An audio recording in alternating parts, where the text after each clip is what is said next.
Salut à tous, on se retrouve aujourd'hui pour l'épisode 1181 du Zap Image. On commence tout d'abord avec l'anniversaire du champion du monde français Nabil Fekir qui fête aujourd'hui ses 27 ans pour l'ancien joueur de Lyon, maintenant du côté du Betis Séville. Donc on va faire son bilan un an après son arrivée en Liga. Donc je me souviens l'année dernière, me demandait pourquoi il avait signé dans cette équipe du Betis Séville. Il y en a plein en commentaire qui m'avaient clashé, qui m'avaient dit que c'était un club tremplin pour lui. Donc on peut voir qu'une année plus tard, il est quand même 13e de Liga. Il a pris quand même 2 cartons rouges cette saison, Nabil Fekir. Donc le club tremplin, je ne suis pas sûr. Donc voilà, il fête aujourd'hui son anniversaire, Nabil Fekir. Donc bon anniversaire à lui. Ensuite, cette fois-ci, on revient 8 ans jour pour jour en arrière. C'était exactement le 18 juillet 2012. Et il y a 8 ans jour pour jour, Zlatan Ibrahimovic signait au Paris Saint-Germain. Donc il quittait cette équipe de l'AC Milan pour rejoindre l'équipe du Paris Saint-Germain. C'était le deuxième gros transfert du PSG, parce que quelques jours avant, les gars, c'était un autre joueur de l'AC Milan qui avait rejoint l'équipe du Paris Saint-Germain. C'était le défenseur brésilien Thiago Silva. Donc Zlatan avait été transféré pour 20 millions d'euros du côté du Paris Saint-Germain. Donc il avait signé 3 ans dans cette équipe du PSG et il avait touché le même salaire qu'il touchait du côté de l'AC Milan, 9 millions d'euros par an. Ensuite, cette fois-ci, il y a 6 ans, jour pour jour, c'était Toni Kroos qui rejoignait l'équipe du Real Madrid. Donc il quittait l'équipe du Bayern pour rejoindre le Real. Et depuis, il a gagné beaucoup de trophées, le milieu allemand. 2 Ligas, 3 Ligues des Champions, 4 Coupes du Monde des clubs, 3 Super Coupes de l'UEFA et 2 Super Coupes d'Espagne. Donc voilà, il a fait un bien fou à cette équipe du Real Madrid. Donc n'oubliez pas qu'il avait été transféré pour seulement 25 millions d'euros, le milieu allemand. Ensuite, regardez la une aujourd'hui du journal AS en Espagne, c'est marqué en titre. Il ne faut pas se lasser de gagner. Lors de la célébration du 34e titre en Liga, Sergio Ramos a envoyé un message en pensant à la Ligue des Champions. Donc l'objectif, c'était la Liga quand même pour le Real Madrid. Donc objectif réussi. Maintenant, il reste encore un gros trophée pour l'équipe du Real Madrid. C'est cette Ligue des Champions. N'oubliez pas quand même qu'ils sont dans une posture pas très favorable. L'équipe du Real Madrid qui s'est inclinée au match aller 2-1 contre l'équipe de City. Il va falloir faire un énorme match du côté de l'Angleterre s'ils veulent éliminer cette équipe de Manchester. Ensuite, quelques photos des joueurs du Real Madrid. Donc hier, ils ont célébré au centre d'entraînement du Real. Donc ce magnifique trophée, bien sûr, on peut voir toute l'équipe. Il y avait même une célébration au centre d'entraînement du Real Madrid avec tout le personnel, avec Florentino Pérez. On peut voir tous les joueurs aussi du Real Madrid. On peut voir Sergio Ramos avec Florentino Pérez, Ramos aussi, voilà, qui a fait quelques déclarations. On peut voir tous les joueurs du Real Madrid lors de cette célébration hier. Donc les piliers du Real Madrid en Liga 2019-2020. Donc il y a quand même 3 joueurs qui sont sortis du lot, même si c'est toute l'équipe du Real Madrid qui a été très forte cette saison. Il y a quand même 3 joueurs qui ont été très très bons, les gars. Donc déjà Karim Benzema, l'attaquant français, en tout 36 matchs, 21 buts, 8 passes D. Donc voilà, Karim Benzema, les gars, très très grosse saison pour l'attaquant français. Il y a aussi Sergio Ramos, le défenseur espagnol. Donc en tout 34 matchs, 10 buts, une passe D pour SR4. Lui aussi, les gars, il a été très important cette saison. Et le dernier, c'est Thibaut Courtois. Il nous a fait une saison monstrueuse, le gardien belge. Donc en tout 34 matchs, 18 clean sheets. Donc ça veut dire 18 matchs sans encaisser de buts. Et 20 buts encaissés seulement en 34 rencontres pour Thibaut Courtois. Donc le trio fondamental de ce titre de champion d'Espagne pour cette équipe merengue.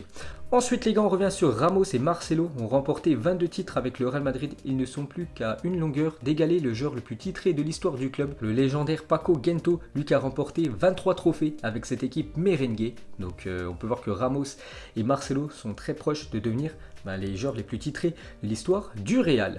Ensuite, une déclaration de Luka Modric. Il a dit: j'ai beaucoup travaillé durant le confinement et le résultat est là. Je me sens bien, j'ai toujours envie de jouer, mais le coach doit aussi faire tourner. Je ne veux pas que l'on parle de mon âge, parce qu'il est quand même vieux, Luka Modric, il a quand même 34 ans, mais plutôt du jeu. Il parle du match retour de Ligue des Champions contre l'équipe de City. Il a dit: tout est possible avec le Real Madrid. Donc on a hâte de voir ça. Et une déclaration de Rodrigo, jeune crack brésilien. Il a dit: c'est un rêve qui se réalise. Je ne pensais pas jouer autant de matchs durant ma première saison. La Liga est la récompense d'un long travail. Je savais en venant ici que la volonté du Real Madrid était toujours de gagner et nous pensons déjà au prochain titre. Donc voilà, 2 déclarations de 2 joueurs merengue.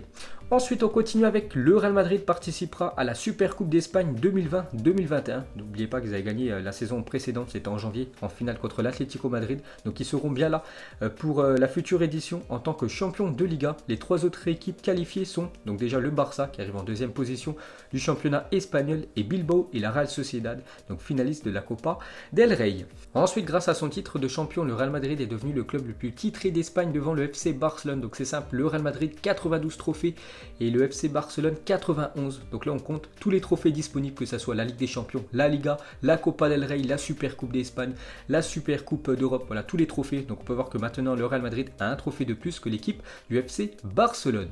Ensuite on va parler de Zinedine Zidane et regarder son palmarès impressionnant depuis qu'il a pris l'équipe première du Real. Donc depuis 2016 jusqu'à cette année 2020, chaque année il a remporté au moins un trophée, à part l'année 2019 où il avait tout simplement arrêté de coacher cette équipe merengue. Donc on peut voir tous les trophées qu'il a remportés, donc 3 Ligues des Champions bien sûr, 2 fois la Liga, donc cette année 2020 et aussi en 2017 il avait aussi remporté ce trophée. Donc il a tout remporté, les trophées disponibles à part un. Il y a toujours un trophée les gars qui manque à Zinedine Zidane sous les couleurs merengue, c'est la Copa del Rey. Ensuite, pour continuer avec lui, donc les larmes de Zinedine Zidane avant-hier, on peut le voir avec son adjoint. On peut voir Zidane, il a complètement craqué les gars. Il a fondu en larmes après ce titre remporté par l'équipe du Real Madrid. Donc voilà, il est sensible hein, bien sûr. Zinedine Zidane. Ensuite, pour continuer avec lui, donc Zidane serait déterminé pour la succession de Deschamps. Donc déjà son objectif cette année c'était de remporter la Liga avec le Real Madrid. Objectif réussi et présent sur RTL ce vendredi soir. Donc hier soir, Mathias Valton, correspondant de la radio française à Madrid, a en effet expliqué que Zinedine Zidane avait un plan de carrière prédéfini en tête. Donc il a dit qu'il veut être sélectionneur des Bleus depuis qu'il est entraîneur au Castilla, donc l'équipe B du Real Madrid. Il m'a toujours dit qu'il voulait entraîner le Real Madrid d'abord et ensuite son seul objectif est d'être sélectionneur de l'équipe de France car c'est quelqu'un qui veut rendre l'appareil. Il a été très heureux et comblé avec l'équipe de France et il veut un jour en être sélectionneur pour la faire gagner à nouveau. On pourrait donc voir prochainement Zinedine Zidane chez les Bleus, mais cette fois-ci dans la peau de l'entraîneur. Pour rappel, Deschamps reste sous contrat avec la Fédération Française de Football jusqu'en décembre 2022 après le mondial au Qatar. Et pourquoi pas voir après Zinedine Zidane sélectionneur de l'équipe de France dans 2 ans. Et ça serait magnifique. Ensuite officiel, on va parler de l'ailier allemand André Schürrle, 29 ans, prend sa retraite à seulement 29 ans. Il arrête sa carrière de footballeur. L'ailier allemand André Schürrle, on peut voir son palmarès quand même impressionnant. Donc il a gagné quand même une Coupe du Monde 2014, il a aussi gagné une Première Ligue, une Super Coupe de l'UEFA, 2 Coupes d'Allemagne et une Super Coupe d'Allemagne les gars. Donc il arrête sa carrière de footballeur.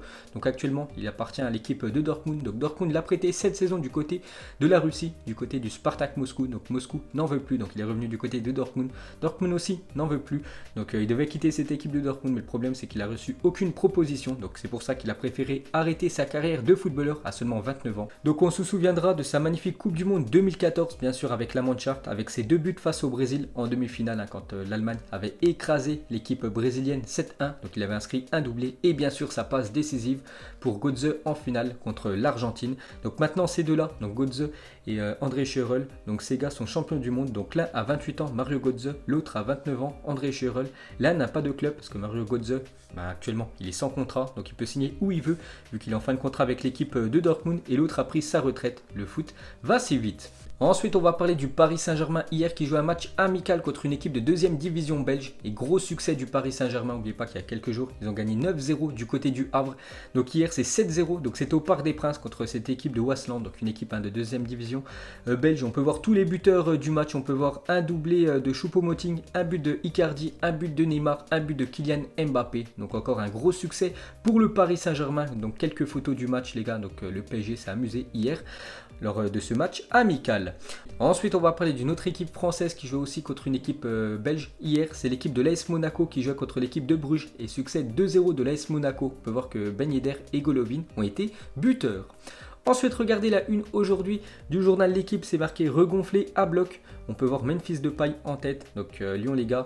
Donc les 2 futurs matchs officiels, c'est 2 matchs très importants. Donc déjà le 31 juillet prochain, donc finale de la Coupe de la Ligue entre l'équipe de Lyon et l'équipe du Paris Saint-Germain. Et le match juste après, une semaine plus tard, ça sera ce déplacement à Turin pour ce 8e de finale retour de Ligue des Champions.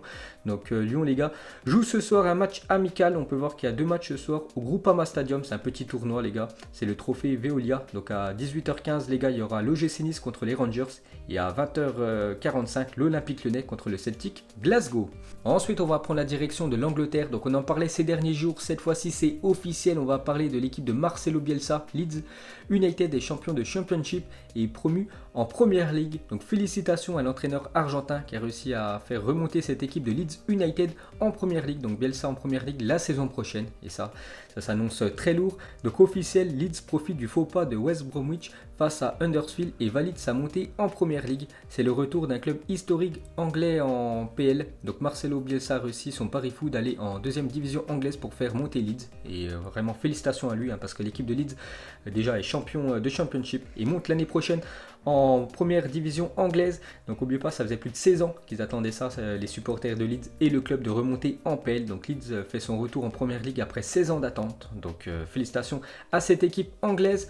On continue les gars avec Bielsa, c'est vraiment le moteur, hein, de cette équipe anglaise, a remporté 55 matchs en 98 rencontres à la tête de Leeds, soit un taux de réussite de 55%, c'est quand même énorme.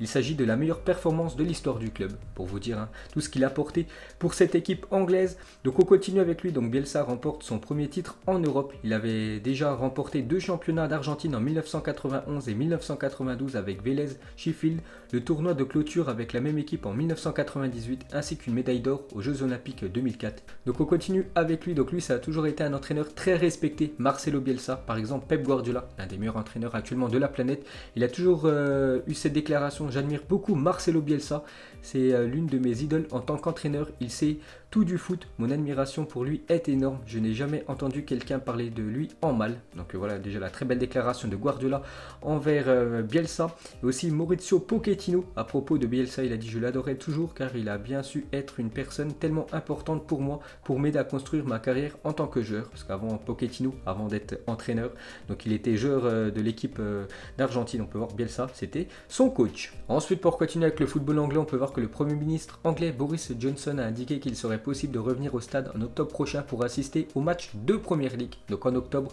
les supporters pourront revenir dans les stades de Première Ligue. On va parler cette fois-ci de Philippe Coutinho, donc devenu presque indésirable au Barça. Philippe Coutinho serait disponible pour un prêt payant de 9 millions d'euros. Le Brésilien voudrait absolument revenir à Liverpool et aurait même commencé à faire le forcing pour retourner chez les Reds. Donc c'est vrai que Philippe Coutinho a été prêté cette saison du côté du Bayern Munich, donc à la fin de son contrat, donc dans quelques semaines, hein, vu que c'est à la fin de la Ligue des Champions, il reviendra du côté du FC Barcelone. Donc à part si bien sûr le Barça compte sur lui, et ce qui m'étonnerait, donc il devrait être une fois de plus prêté ou être transféré, mais le joueur lui veut absolument retourner dans son ancien club, l'équipe de Liverpool. Ensuite les gars, on va parler de Bruno Fernandes et depuis son arrivée en Première Ligue, Fernandes est impliqué dans 15 buts en 12 matchs. Énorme, hein, quand même le milieu portugais, donc en tout 7 buts, 8 passes D. Donc regardez le classement de Première Ligue depuis l'arrivée de Bruno Fernandes à Manchester United. Donc c'est simple, depuis son arrivée, United est l'équipe en Angleterre qui a récupéré le plus de points, 28 points pour l'équipe de Manchester United. Donc depuis son arrivée, elle sera en première position, c'est l'équipe de United devant l'équipe de City. Arsenal 3e, on peut voir que Liverpool quand même 4e. Ensuite on va parler de l'équipe de West Ham qui dévoile son nouveau maillot extérieur pour la prochaine saison. Donc ça sera ça, le futur maillot de l'équipe de West Ham version extérieure, un maillot que je trouve pas ouf, hein, quand même. Cette fois-ci, regardez à quoi devrait ressembler le futur maillot domicile de l'équipe de France avec les patchs. Donc ça sera ça, le futur maillot de l'équipe de France. On peut voir le patch de l'Euro 2021 sur la manche, donc toujours sponsorisé par Nike, avec le badge aussi de la Coupe du Monde remportée il y a 2 ans. Cette fois-ci, regardez à quoi devrait ressembler le futur maillot extérieur de l'équipe de l'Inter Milan qui a fuité les gars sur le net. Et il fait beaucoup parler les gars ce maillot. Donc déjà, vous pouvez mettre en commentaire comment vous le trouvez. Donc c'est vrai que moi je trouve pas ouf, hein, ce maillot avec un quadrillage. Il y en a qui sont déjà amusés à faire un morpion sur le maillot de l'Inter. Ensuite officiel, Jorge Jesus quitte l'équipe de Flamengo et est le nouvel entraîneur de Benfica. Donc Benfica qui était leader quasiment toute la saison au Portugal, mais ils se sont fait dépasser il y a quelques semaines, hein, par l'équipe de Porto. Donc Porto sur les 10 derniers matchs, hein, je vous ai dit c'est 7 victoires, alors que l'équipe de Benfica sur les 10 derniers matchs c'est seulement 3 victoires. Donc ils ont perdu ce titre, hein, qui leur tendait les bras. Donc du coup l'entraîneur a été viré et c'est Jorge Jesus tout simplement qui le remplace. Ensuite une déclaration de Jonathan David, joueur de l'équipe de la Gantoise qui devrait venir du côté de Lille, remplacer Victor Osimhen, lui qui devrait signer du côté de Naples. Il a dit: je veux venir à Lille, j'ai fait une très bonne saison. Pour moi la prochaine étape c'est la Ligue 1 et le projet sportif du LOSC est top. C'est une très bonne équipe en France. Donc il a dit ça au journal L'équipe, Jonathan David. Donc son seul objectif pour ce mercato 2020, quitter la Belgique et venir en Ligue 1. Et pour finir ce Zap Image, pas de question de fin aujourd'hui, juste un petit retour 13 ans en arrière. On peut voir ce trio magnifique, donc Cristiano Ronaldo, Ricardo Caca et Lionel Messi, il y a 13 ans en arrière. Donc voilà les gars, la fin du Zap Image 1181. Donc si ça vous a plu, un petit like et je vous ferai l'épisode 1182 demain. Donc moi je vous laisse et je vous dis à la prochaine comme d'habitude. Ciao à tous.